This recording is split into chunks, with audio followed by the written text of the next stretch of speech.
What's up, guys? Nolan here. You guys are asking for some commentary videos. I know that there's a lot of creators out there that do that. And for these RTS games, they'll do like commentary and they'll try to talk through what they're doing in game while the game is going on. My hamster wheel is not fast enough or big enough. The hamster wheel that I have in my head is not it's not strong enough to do that. I'm not able to like commentate on what I'm doing. I'm gonna start practicing. I'll try, especially when I'm on stream. I kind of do that. I kind of have to do that anyway.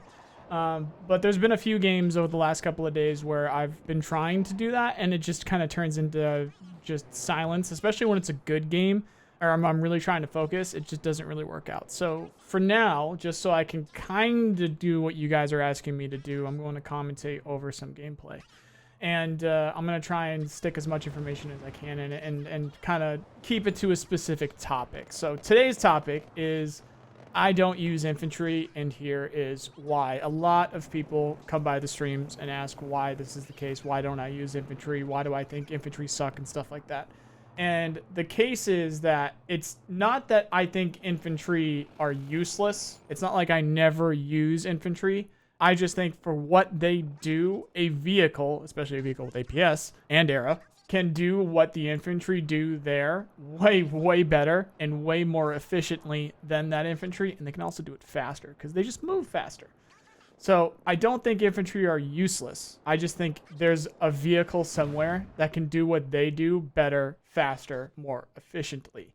So that's why I practically never use infantry, and this game that you guys are going to be looking at in the background was my attempt to use infantry. So this is just my American deck that I like using right now. This is kind of like my min-max deck, as some would call it. And because we're playing Frontiers, it's such a long map, I'm like, you know what? Screw it. I'll take the infantry that I do have, and I'll try and force a rush here. And then the other team just sort of weren't there. I got up there with some Super Cobras. I got up there with some Stingers because I know the people that like to rush, whenever they like to rush, the newer players, they just don't bring enough AA. So I brought up some supplies, I brought up AA, and lo and behold, they actually remembered AA. They rushed up there with LAVADs and stuff like that, so we're able to hold it, and then we just sat there for like 10 minutes. Nothing happened. The other team didn't move, didn't really do anything. So not a great example of it. So we're going to use this as a tree fighting or a forest fighting kind of game and kind of point of view, and how to set up front lines and things like that, as well as the topic of just why I don't use infantry, because some of the fights that I'm going to get into here in a minute are infantry fights, and it just seems weird, and they go exactly the way I think that they would go. I would think that they would go, which is just kind of, you trade punches too easily, you can't really move anywhere, and then it's too easy to counter with artillery or bombs because you're just moving so slowly. So to cap off the infantry topic, at least for now, and then I'll start talking about my opener and my front line and stuff like that. They're just slow. I think that point-wise, these are still hundreds of points for these units, for these infantry units, and they're just too easy to kill. They just die too easy. They're too slow. So I think a proper balance, or a proper, at least in my mind, to get me to use them more, or a reason to get me to use them more, would be if they were cheaper, much cheaper, like 50% cheaper on all of them. Seriously. And then there would need to be some balancing with the vehicles that come with them, because their vehicles, their transports are significant, especially when it comes to like the T-15s with Russia. I think the Bradleys are in an okay spot. They're pretty squishy as is, especially if we're rolling up against tanks and people that want to give the T-15s crap. I had a game yesterday, which I'll talk about that at some point in the future, hopefully.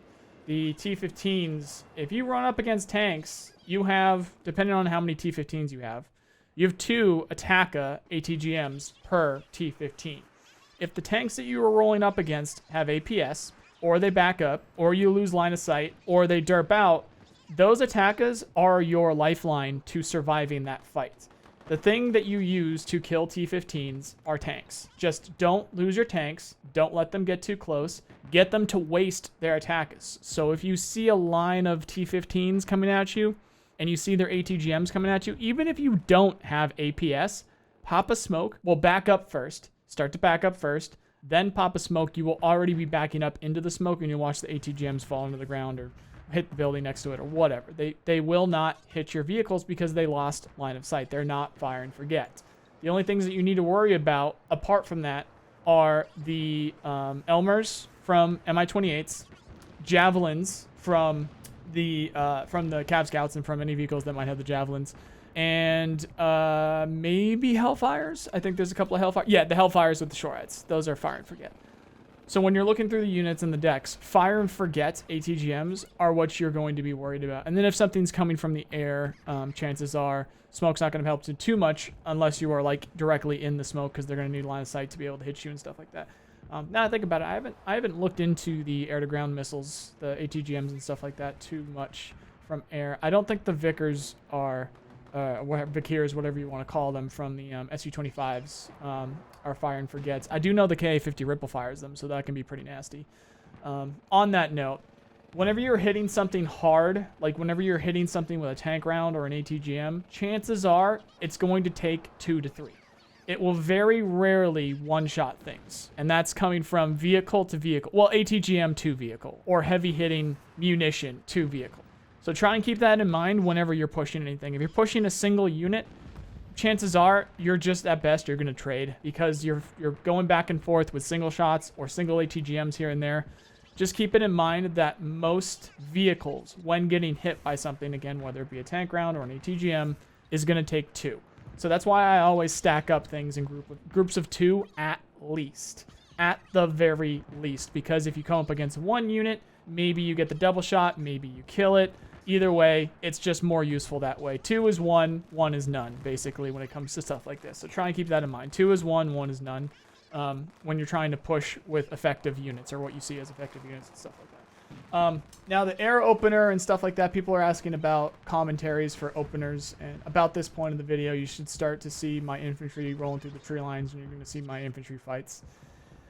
And I set up a pretty solid AA net. You'll see the Patriots in the back with the radar on. Just keep the radar on, and then I have a SHORAD in front of it. So if seed does come, the SHORAD will soak 2 seed missiles. It will. It will always get, because it has the ERA on it. It has the ERA, whatever you want to call it, on it. It will eat 2 of those seed missiles if they send a single seed plane. The other team was very bad. For some reason, they kept sending single seed planes, whether they be the Prowlers or whatever these are called. I'm blanking on the name. I think the Prowlers, or the Harriers or whatever. And that's also why you try to bring as many seed missiles as you can with your seed planes, because there's a bunch of units out there that are just going to soak 2, especially when you're fighting the US. So if you guys are taking those Prowlers and you're only taking 1 seed missile, you're just doing it wrong. You need at least 2, because then you'll at least get a kill. Personally, as the United States, I never use seed. If you're going to use a Prowler, try and keep it to the ground, so at least you can use the terrain a little bit to your advantage. But then again, once you shoot that seed missile, chances are when you're low to the ground, the seed missile is going to hit the terrain just as much as the AA missiles that are going to be trying to shoot back at you are. So I just don't see it as the United States right now. Wait until we get the United States Airborne, when we get our F-15 EXs and stuff like that, and maybe some Growlers with a proper Marine deck and stuff like that. I'm not sure why the Growlers aren't in this deck with the F-18s and things like that, but we'll see. So hopefully we get some more advanced seed with Marines around release, or around whenever their next release is, and then we'll be better. We'll be better off with that stuff. But for now, I don't even seed as the United States. I seed with Russia, and I bring it with my bombers that can bring it. Sometimes I put it on my Su-25s, but I definitely bring it with my Su-57, because you can be pretty survivable, you can be sneaky, you can be fast, and you can pick some stuff off. So as the United States, I don't even bother seeding. If there's a worry about AA, I just stop bringing planes, which is kind of, letting them win if they put up a viable AA net. But at the same time, I can creep up. I can get some Paladins if I need to, get some Paladins on them, which I probably should have been doing sooner in this game. But yeah, you should be seeing and or have seen the extent of the infantry gameplay that I really kind of wanted in this game. It's just, I had anti-infantry units just kind of go up, and a couple of them did survive. It was kind of just a meh trade. They could have very easily gone either way. And in the amount of time it took me to micro that and make sure I kept those units alive, I had almost lost some other units because they have to sit in buildings. And if I move them outside of buildings, chances are they're going to get seen. They're going to get artilleried once they get where they're going. So infantry are slow. They're not as expensive, but they're just about as expensive as vehicles. And they're just not as effective as vehicles. So I would much rather bring 2 vehicles instead of 6 infantry units, and then make sure that I keep those vehicles alive. I try to do my best to keep those vehicles alive, and try to make them as effective as possible. Now, infantry is still effective. They're not useless. They're gonna be useful support. But then when the time comes when you have 2 or 3 players coming after you with artillery and bombs, you're probably not going to survive that as vehicles, as long as they keep eyes on you. Your chances are you're not even going to be able to survive 2 or 3 players coming after you with artillery or bombs with your vehicles. And then you're going to lose them, and then especially with a long map like this, you're not going to be able to recoup that. You're going to have to try and hold what you got, eventually be able to get enough points to buy some more, and then eventually they get back up there. The game is just not super suited for infantry gameplay, competitive infantry gameplay in its current state with the maps that we have, with the game modes that we have, in my opinion. It's just, I am solid with that, and I hope I've said enough. It's just, hey, you might as well put a vehicle there. Sure, they're survivable. Infantry can be survivable unless you drop a building on their head. Sure, they're not that expensive. Sure, they're pretty effective at hiding at weapons teams and stuff like that. And I'm still going to use the weapons teams, but I'm just going to buy a vehicle. You can pop smoke. You can get out of there quicker. You can go resupply. You can move back to the resupply quicker. You can travel further. When you can open up with your weapons, they do more. They just do more. I think my mind is pretty much made up. Until they start making some patches about how infantry work, my mind's pretty much made up.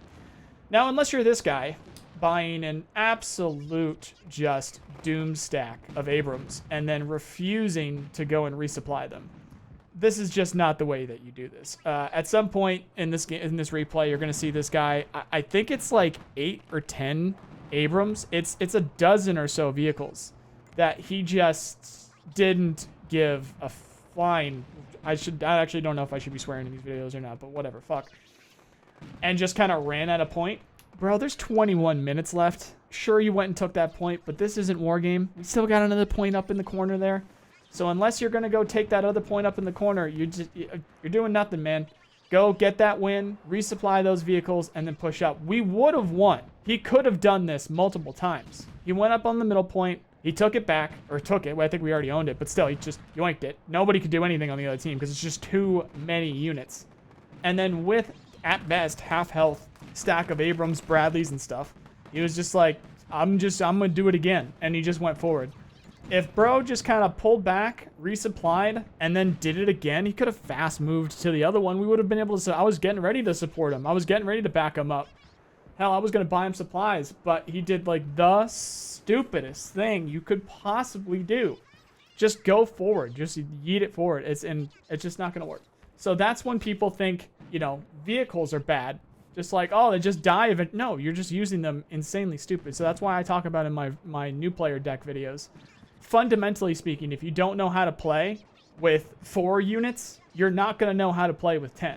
So you might as well bring the best 4 units that you possibly can get, and the most survivable, the most effective 4 units that you could possibly get. Understand the effectiveness of those 4 units, and then go from there. Same thing with infantry, same thing with helicopters, same thing with artillery. If you buy enough of it, same thing with air, definitely. If you buy enough of it, you're going to get kills, and you're going to think you're doing the right thing. But in the end, you're just not. You're wasting so many points, and then you can't buy those units again. It takes you so long to get those units back up to the front, especially with long-distance map like this. It's just not worth it. Unless you're going for the final point, and you know you can hold all of the other points, and you go for the win, then you do it. Then you go and do something like that. Sure, that's fine. You go for the win. But if they take another point, or if you stack too many units up on top of each other and somebody on the other team happens to have one of the Russian bombers, or maybe artillery, effective enough artillery spam on the road ahead of you, you're done. You are done. The counters between air and artillery for massive unit blobs, whether it be infantry, vehicles, artillery, any of that stuff, it's just too effective in this game.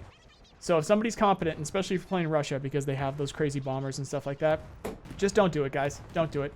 If you're new to the game, if you're trying to learn how to play, go to my 2 videos. New player decks, and I know everybody starts with a deck video. I know there's tons of deck videos out there, but this is extremely important that you do it this way because these 2 videos will teach you how to play, but they directly reference units. If you don't have those units, then you can't You can't learn the way that I'm trying to teach.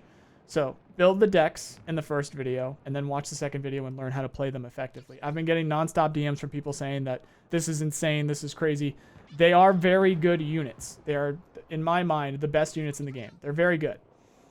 But there is gameplay beyond that. There is min-maxing beyond that. There are things that you can do beyond that. It's just simply using those decks in the way that I'm teaching you how to use them, or the way I'm explaining how to use them, will allow you to learn as much as possible as quickly as possible if you do it that way. And then eventually you're going to be able to start identifying units. You're going to be able to start identifying opportunities to push those units. And then when you go and you make mistakes, when you play those games, when you learn, then you're going to say, you know what? I don't need that there. I don't need that many whatever. I don't need that many infantry units. I don't need that many tanks. I don't need that many AA units. I don't need those bombers to do that. I'm going to make a change here, make a change there. And then you play the way that you want to play. You build the deck the way that you want to build it. But now you know the effectiveness of the units that you have, the effectiveness of the units that you're probably going to be fighting, and you're going to understand the points, you're going to understand the flow of the game, because so many people are coming from Wargame or they're coming from nothing. This might be their first RTS game. And they're thinking just like, I have this amount of points, I'm going to buy these and I'm going to click. Chances are, whatever that might be, it's not going to work. Whether it's, I have this amount of points, I can buy this plane, I'm going to take this and I'm going to go kill that plane that's going to come bomb me. Probably not going to work. You're probably missing something. You're probably missing the AA net. You're probably missing the amount of missiles that you have on your plane. You're probably missing the effectiveness of the plane that's coming out. You're probably missing, it might not even be a bomber. It might be bait. It might be one of the transport planes that's going to do absolutely nothing, and they're just baiting you to come and try and kill it because they think you're going to, they're going to try and make you think that they're doing an airdrop. There's so many different things that you need to learn ahead of being able to understand how to build a deck and how to play properly and how to kind of be on your own.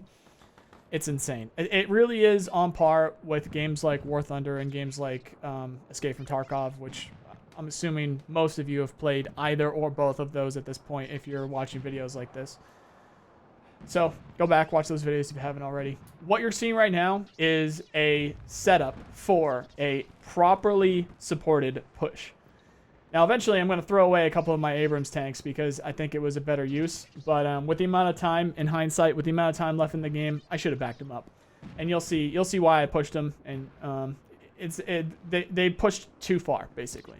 And you'll get that point soon. You'll see my Patriots in the back. At any point, the other team could have moved around on the left, started shooting artillery, could have come in with helicopters, and chances are they would have minced me. My game plan was to push my LAV back, and I would have at least had a couple of stingers on one of my Super Cobras. That would have been able to support a little bit. And I would have called in a Super Hornet if I had the points. But chances are, if they had really pushed around to the flank and come at me with a bunch of helicopters, it would have worked. But with the amount of points that they were spending on the front line, with the way that the players were playing, I wasn't that worried about it. I kept the Super Hornet or Super Cobra up just for some eyes. And every few seconds or so, as you should always be doing, you look down at the mini-map and you just look for dots. You look for dots. You look for stuff that's alone. If you see a red dot off alone on one of the corners of the map, probably something that you should go check out with a plane. Send it out there quickly. Just see what's up. See if it's a helicopter. See if it's ground units, whatever. Plane won't necessarily ID the ground units, which is a problem. So if you see that dot out there, you send a plane out there and you don't see a helicopter, that's when you send a helicopter of your own. That's why there's cheap helicopters in the decks. You send a Huey out there, or Super Huey, whatever they end up calling them. I forget what they're, or Vipers, I think. No, what are they? Oh God, I'm blanking on it. Whatever they are. There's, I feel like they start with the V, but I'm blanking on it at the moment. For the dude, it's really stuck in my brain. I hate that I'm forgetting this. Do I need to look it up? Do I have the game open? I don't have the game open. You guys know what I'm talking about. It's like the Super Huey. It's the Hueys, but they're not the Hueys. Oh my God, it's really stuck in my brain. Now I gotta figure it out. Broken Arrow. Venom, the Venoms. God damn, that took a minute. All right, I just had to. There's not really too much information on Broken Arrow out there. So Venoms, the Venoms. The Venoms are 65 points. You send them out there as long as you're building them cheap. And then you have your Mi-28 ends with Russia. So those are 150 points. You just send them out there, see what's going on. Don't just yeet it out there, because if they are ground units and it's a solid push, then they're going to shoot it down. But yeah, just keep every few seconds or so, just divert your gaze over to the mini map there and just look for dots. See what's going on. Look for your friendly dots. Look for your enemy dots. All that stuff. So, saw some artillery units. I saw some M270s out in the open. I saw some Patriots out in the open. Very strange that this player decided to keep a couple of tow teams in the middle of the forests, not able to effectively protect that point or protect a push, but just sitting there. So I ended up blowing all my load with the smoke there to be able to not get shot in the butt with the tow missiles. And then I turn around, and for some reason, this person bought a ton of Marines, and those grenade launchers were just enough, and they were just enough. The spam there was just enough to be annoying enough, and between the tow missiles that got a couple of hits and the Viper behind me, that I ran out of missiles. I don't know what I was shooting those Hellfires at. I thought that was a full Hellfire load there with the 6 or 8 or however many you get with the SHORAD. I thought I had plenty, and I thought I was going to be able to reach it, but I don't know if I didn't have line of sight or what, but that wasn't a good trade. Losing 2 SEP V2s to some Patriots and a 270 at the end of the game there. Not a solid trade. Not a solid trade. Now, what might have happened is if I had kept them back, all of these tanks that you're seeing come down the road, those LAVs that you saw, not the LAVs, the AMRAPs or whatever those things are called, the Marine, the amphibious vehicles there, would be coming down the road, and the Viper and the tow teams. In hindsight, maybe that would have been enough to like equal out the points, but then again, it wouldn't have mattered. We still had another point. So we were 4-1 at the end of the game there. It would have been 3-2. We still would have won. So I probably should have just kept those alive. I shouldn't have pushed with that. I was getting a little bit too cocky, but didn't matter too much at the end of the day because I still had a solid death loss ratio, KD ratio, whatever, with the 9 there, and got a bunch of kills without using really too much air power at all. I didn't really bomb too much. A couple things at the beginning of the game. This is really just kind of infantry and vehicles like I've been doing pretty much the whole time. Pretty much any time I play this game. It's just vehicles, just lots of vehicles. So until they change something up with the infantry, I think I'm going to stick to that vehicle push. So quick run through and see what we learned from this game. What I learned from this game is I don't think I'm going to attempt to use infantry anymore. I just don't like it. It's just not for me. With the points that I had spent on vehicles and the units that were bringing them up to the front and just the time, I could have had a more effective push. I could have had more effective AA. And I think the game would have overall been a little bit quicker if I had just done the game that I know works. I think that probably what I'm going to do in the future is just try and drill that into your guys' brains. Just do what we know works, and then when they make some changes to the infantry and stuff like that, then we can go based off that. So we can go back into the opener here. My team decided to spend a lot of points on planes. So once I noticed that their planes weren't a problem and we didn't really seem to have too many sidewinders to be able to take out the Ospreys, I decided to go in and clean up what I could with a couple of sidewinders of my own. Their AA ended up showing up, so I think I only got 1 kill with the sidewinder. Did I even get a second one? I forget. But it's basically just a little bit of a cleanup force. This was probably a little too cocky with swinging back around with the... I think I got a second. Yeah, I got 2. But those were empty, so I just killed a couple of Ospreys. So what that does is those are going to take a few minutes to come back. They're not going to be able to call them in immediately. Chances are they had more, but still... If they were going to call up more quick units, they're not going to be able to anymore because they don't have those Ospreys available. And the Super Hornet, or Super Huey, what am I saying? Super Cobras, as the Sidewinder carriers, does just 125 points, continue just game after game after game to show their worth, whether it be using the Sidewinders against planes, using them against the other helicopters, and then the fire support that they get with the cannons, and the few rockets that they do have continue to show their worth. They just continue. And when I saw that my teammates were using that many of their planes, that's when I should be buying ground vehicles because we're going to need to catch up. But they were doing They were doing a good enough job. They were doing pretty much a good enough job with that stuff. So that opener, not too much to learn from there. Teammates pretty much handled it. Go try to clean up what you can. If your airframe has Sidewinders or R60s or R73s that are useful. Actually, R73s, can you use those? Yeah, I think R73s. R60s, I don't think you're going to see too much R60s. I think that's my War Thunder brain talking there. I know that the Su-25 can bring a bunch, and those are going to be useful against helicopters. But just basically, an airframe that you can have a few anti-helicopter missiles on would be nice. And just clean them up. If they're going to put that many units up front, and not bring AA with them, make them learn a lesson because of that. You know, make them learn a lesson. Take everything out that you can, take advantage of what you can. And I don't really like infantry too much. I think that's the full talking point there for this video. And those of you guys that have been trying to set up Patriots and that have been trying to set up AA nets, that was a good example of an AA net. So take notes on that part there. Make sure you have good line of sight. Make sure they're pretty far back, and make sure you have something to soak some seed missiles up ahead of it. I used shore ads. Shore ads are very good because they're going to be able to eat 2 of those. You can use piv ads. Piv ads, I think, only take 1. Maybe you'll get 2 out of it when you put the slat armor on it and stuff like that. But shore ads work a treat. So put the shore ads up there ahead of your Patriots if you're going to end up using them. Just make sure that you have enough. And hopefully you guys got something good out of this video. Give me some response. Give me some feedback on what I should do differently, and I will take it to heart. Otherwise, thank you guys very much for watching. Good luck out there, and hope you have a nice day. See you guys.